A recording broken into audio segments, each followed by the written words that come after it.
When you find something that helps you feel the thing that you want, surround yourself with it more. What is your definition of success? Maybe too smart. Maybe I should have been. Maybe I was dumb. Like maybe I should have just studied harder instead of having to do that. Well, everyone, I'm delighted to welcome Evan Carmichael to the Storybox today. Welcome so much, Evan. Appreciate the love, Jay, and thank you for showing up early. What time is it there for you? It is 6:38 at the moment. 6:38 a.m. to make this happen. Well, I don't think I would have that much energy at 6:38. So my hat is off to you. My eyes are still adjusting, so that's why I wasn't actually going all the way with the actual reading. But I'm really excited to speak with you today, Evan, because you're someone that I've followed for quite some time now. And I just had to reach out and see if it would be possible to organize this interview. But before we get stuck into, I guess, your backstory and why you do what you do, I have one question that I love asking people, and that is, what is your definition of success? Being able to live my version of my life, like being able to be here and talk to you and not have to do anything else in this time. Like I'm here talking to Jay, we're making this happen. Mad respect to you. For me, if I knew I had an interview at 6:30 in the morning, I don't think I would sleep. Like, I don't know how you slept last night. That would drive me bonkers. I usually don't schedule anything until at least 10:30.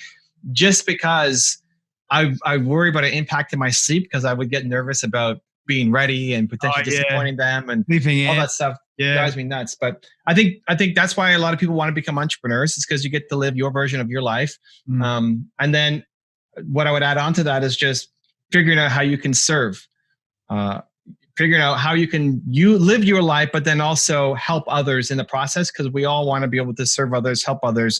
That's the more lasting, ongoing, deeper fulfillment and happiness. Where did this idea of success come from for you, man? Like, was it a gradual thing over time that you sort of started realizing, well, I need to start living my life now? Or was there like some sort of catalyst moment for you? So I actually don't really think about definitions that much. I haven't answered because I get asked definition kind of questions a lot when I'm doing shows. People want to know what's your definition of balance, or what's your definition of okay, I have to think about that. So it's not like this is what success means to me and I'm going to go chase it down. It's more a feeling for me in that I think like everybody, I want to be happy every day. And happiness can be a mix of deep, purposeful work. That's your sustained, ongoing happiness. So for me, that's helping spread belief. That's helping my big mission for what I want to accomplish. And then happiness can also be the shorter moments. Like I went for a walk with my wife just before this. The more you surround yourself with people who challenge your thinking, who make you just open up your perspective. I'm sure for you, having all the guests that you've had on your show, unboxing their story, but then also videos you might watch or books you might read, or you're around all the people that you named, Tony and Ed and Gary and Tom, and people that I've over the years had a good fortune to connect with and collaborate with. They have different perspectives. Not all of them will fit you, but your job isn't to be the next Evan Carmichael or Ed Milet or Tony Robbins. Your job is to be the best you. But to get that, you can try on, I imagine it's trying on their hat. So Jay tells me something that I haven't thought about before. I'm gonna try on that hat. Jay told me that I'm gonna wear his hat. It's not gonna quite fit right. It's going to be a little bit like he's going out in his shorts in 8-degree weathers and doing running. Okay, maybe that doesn't quite fit right? Like I'll try that. And then either you just throw it away and it doesn't serve you, or it works, but you have to adjust it. Like I'm going to do the run, but I'm going to wear pants. Right? So you have to make these shifts. But the more you're around people who have different perspectives, have had success, and doing it slightly different ways, it forces you to evaluate how you're doing it, because chances are the people who are in your immediate environment are not going to be the best role models for the life that you want to live. That's good, man. Has there been, or which person, I guess, out of that list of well-known names has sort of encouraged or inspired you to make a shift in your own life? A big shift. I think the biggest is my parents. They're behind me on the wall here. So I've got 5 canvases in my wall, and my parents didn't really help me be an entrepreneur, but they would always tell me I'm Evan Carmichael. I could do anything I believe that I can. And so I'm 8 or 9 years old in this picture, and I walk in and it's the first thing I see every day. apart from that, I've learned something from everybody. There's no like one person that I want to be like. I have Steve Jobs and AP Giannini and Howard Schultz and Kanye on my wall, but also all the people that I've made videos on. If I haven't learned something from it, I don't post a video. And so I love, for example, like Steve Jobs. I want to be a visionary like Steve Jobs, but I want to be a father like my father. Yeah. Right. I don't want to be a father like Steve Jobs because it doesn't sound like he was a great one. And I don't want to be a visionary like my father because he's not one. Yeah. Right. And so it's like, great, to build Evan Carmichael, I'm going to take all these different pieces, and that's how I get really strong. That's good, man. What was the biggest lesson that your father or your mother taught you growing up that you still remember to this day? It's still just believe in myself, man. I remember when, so I have two sisters, one older, one younger.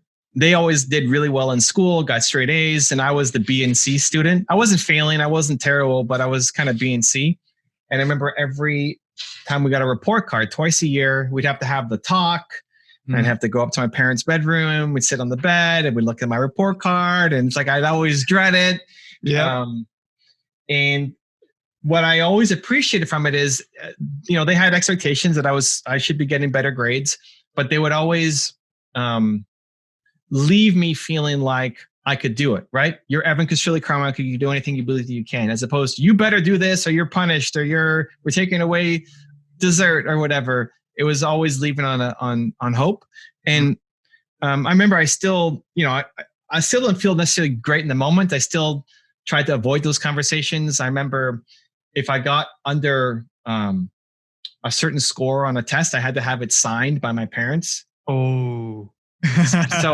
So what I did though, this is the entrepreneur in me at a young age, right? I asked my mom, I don't know why I sparked this, but I asked my mom to sign my eraser. Yep. and then I don't know why she did it, or like maybe I was crazy, like the white eraser, and she signed it. And then I use it as a stamp. Yeah. But the problem is when you stamp it, it stamps backwards. So if you keep writing over the ink, the ink is wet, and then you can use that as a stamp. Yep. Right? Yep. So then I had to sign her name. I signed the eraser, right? She signed my eraser, and I wrote over and I stamped it onto another eraser. So now I had an actual stamp, and then I wrote over that and that, and then I stamped that on my test or whatever I needed to get signed. Maybe too smart. Maybe I should have been. Maybe I was dumb. Like maybe I should have just studied harder instead of having to do that. But anyway, so it's some fun entrepreneurial looking for hacks and ways out early on, I guess, in my life. But still, they always taught me I could do anything I believe that I can, even though they're not entrepreneurs.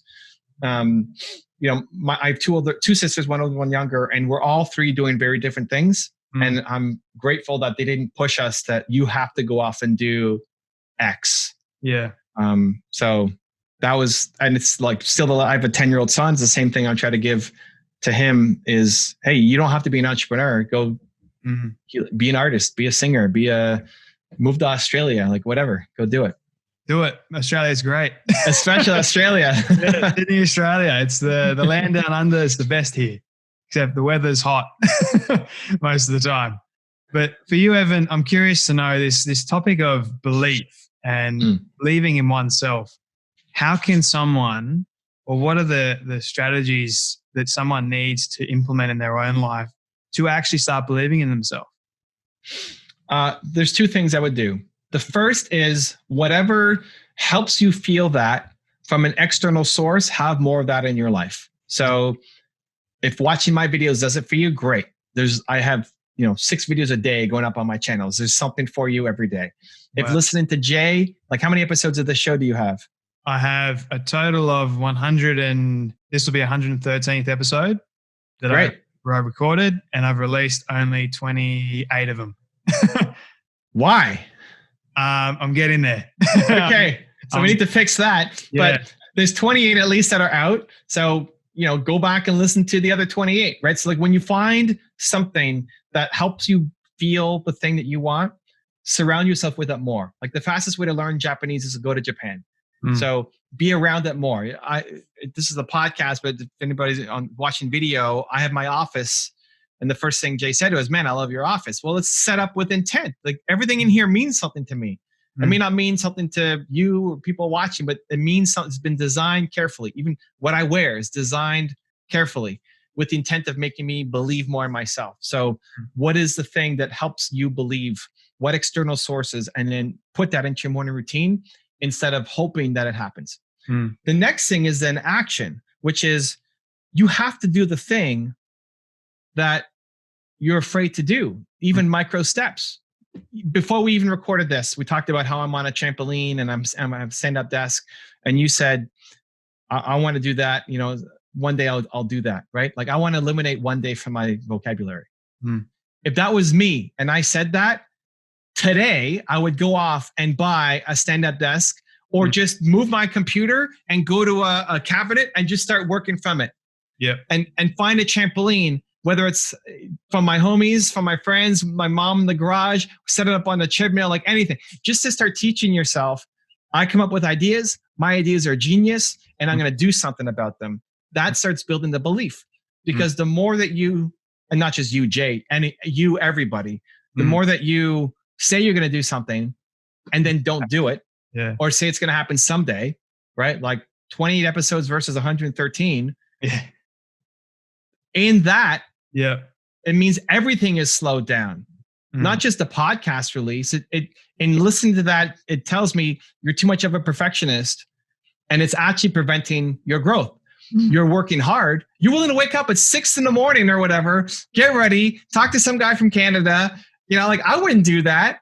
You're willing to do it, but then not release the episodes enough. Like, so in deconstructing that, it's lifting the foot off the brake to actually allow yourself to build the momentum and move forward like you should. And everybody has some version of that in their life. I was actually having a conversation. It's funny you should say that. I was having a conversation with someone the other day about how many episodes I've actually recorded and how many I've actually released.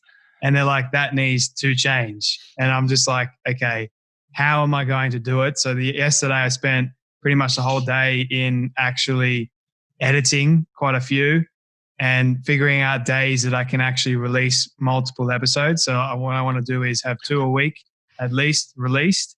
So that way it can sort of generate more momentum and boost up the numbers and create a bigger audience, because I've got some amazing guests on there. Like yourself, you're coming on, you're giving me your time and you're sharing your story. And I've got many others too. So I want to be able to release it. It's just okay. So break it down. What's the voice in your head that's preventing you from releasing it? What are you telling yourself? It's not perfect. It's not edited. I don't want to release. But the audio quality is poor. What? Too many cuts. What are you doing? It's mainly the editing part. It's very tedious, very time consuming. And I don't know if you know this, but I'm actually studying a double degree in university. So I've got 2 jobs. I'm not trying to make like excuses. No. Okay. But why not release this as is? Hey, Evan Carmichael, here's the bio. Boom, boom, boom. We get into it. Great. So nothing else. Just as is. Okay. Why not? Well, why not? Like, why is that not an option for you? I like doing the introduction and then having like the music attached to it, making it professional, if that makes sense. So for people who are listening to this podcast, they're not listening to it for the music and for the introduction. The content. If you were a musician, like it better have good music. Yeah. If you are a podcast, like you're going to promote podcasting as a service, you better have a kick-ass podcast. People are coming to you. Like, this is where people get held up. Production quality. What does that mean? For a show like this, the production quality is the quality of the conversation. And that, then all you have to do is ask great questions, be genuinely curious about the people who you're bringing up, which you're already doing, which is great. And to your credit, what's awesome about this, I've been on, so Thursday is my public facing day. I've been on podcasts and shows all day long. What you're great at is being willing to share what you're going through and making it personal, as opposed to just asking questions that you think the audience will care about. You're willing to show, you're unboxing your own story a little bit in every episode that you do. Which is unique and it's cool and it's different. And it brings out, this is a very different episode than I've done for anybody else today. You're getting unique content. Oh, cool. that other people aren't getting. That's right? awesome. but that because of you, because of how you showed up and the questions you're asking and the energy that you're giving up, you're getting a unique episode. But it's going to sit on the editing table for 6 months and never see the light of day. Like that's what people are listening. It's fine. And listen, we're kind of poking at this, but everybody's got this something, this version in their own life, right? Yeah. So why are people going to listen to this show is because of the quality conversations that you can come out with. And so it doesn't mean you disrespect the editing and disrespect the music and the intro and all that stuff. It's just not where you should be spending most of your time. If you did more of these, like if you just took this and posted it and show notes and whatever, title it something and thumbnail, like you spend 20 minutes and just post it. And then that allowed you to 3 times how many interviews you were doing. You would get even better at interviewing people. You'd ask even better questions. You'd have an even more engaged audience. You're right. And you're spending like, how much time does it take you to edit an interview? About 45 to an hour. Thereabouts. So you're spending just as much time on the interview as you are editing it afterwards. Yes. Yeah. Then you got to do the show notes, come up with titles, do the graphics, all that stuff, actually schedule it to be posted, all that stuff. So it's time consuming in a way. So all up, I'd be spending about, I think, 2 to 3 hours of a day actually editing one episode. So if I was to break that down, if I was to do 2 episodes, it'd be 6 hours thereabouts. And then I've got to focus on like my uni work plus. Yeah. But here's the thing. You look at 2 episodes and you say, and you, in your head, you're saying 6 hours. Like, oh my, I don't want to even do that. I don't have 6 hours. And then nothing happens. Yeah, that's right. Yeah. For me though, like for my mentality and my headspace is I'm a man of my word. So if I tell myself that I am going to do something, I write it down. So I've got a book here that I write down like all my goals and like things like that everyone can see. So I write down all my goals for the day and then I tick it off or I highlight it just to make sure that I've actually got it done. And I schedule time in between every single day to actually work towards getting it done. Yeah. So that's never been an issue for me in terms of that. It's just sometimes the stress aspect comes in and it's like, I get it, dude. Listen, following through on what you say you're going to do is massively important and will guide you. If you learn that now, I mean, that you'll set that up for the rest of your life. But you have to be very careful what you say you're going to do. Yeah, that's right. So I would much rather you double your output of actually talking to people, having great interviews with 0 editing to get to the point where then your podcast is making money so you can hire an editor. It's not disrespect editing and music forever. It's recognizing that quality content right now is not in the music and the editing. It's in the questions you ask and you want to be training the right skill. I see this in YouTube a lot where people spend 20 minutes making a video and then 4 hours editing it. You're training the wrong skill. Yeah. If you wanted to be an editor and you love it, great. Then you're training the right skill, but you're spending all this time on the wrong skill that you never want to get great at. And not training the thing that you actually have real interest, passion, and talent in. Like you're winning because you're naturally good at it, but you're barely honing that skill. You're not spending enough time on it. You're right. 100%, man. I need this. I know. That's why we said it. But it's great. So release this, your next from 28 to 113 should just be up. Just post a little bit of show notes, a little bit of a title and a picture. Awesome. And then spend your time on booking great guests and trying to have great conversations. That's good, man. I've got some amazing ones coming up too that I've actually scheduled and I'm like really excited to speak to them. But then it's that releasing part. So I appreciate you saying that all, man. Like it's giving just me get it up, man. So I want to ask you a few more questions because I am mindful of your time. This one I've asked to only a few people before because it's a very tricky question. There's a lot to unpack with it. But what was the first lesson that you learned when you earned your first $1 million? I mean, when I sold my company, I didn't know what I wanted to do next, dude. I mean, I stayed here. I stayed back. My 2 partners went to California as a part of the deal. I stayed in Toronto. I didn't know what I wanted to do. I guess what I learned was I wanted more. I wanted meaning. Mm. I wanted to wake up and feel like I had something to go to, and the work I did mattered. Mm. And I went from working every single day, all day long on this business, and then poof, it was gone. And whatever, I'm not complaining, but I still had the very real task of, okay, what am I going to do now? Mm. Right? Like if your podcast was gone, everything got shut down. Like, oh, okay, great. My podcast just got bought by Joe Rogan for $1 million. And now but he says I can never podcast for the rest of my life. Like, okay, great. So now what do I do? Yeah. Right? So, but you want purpose and you want meaning, and maybe you stay in university, maybe you drop out of university. I don't know. But what do you do now?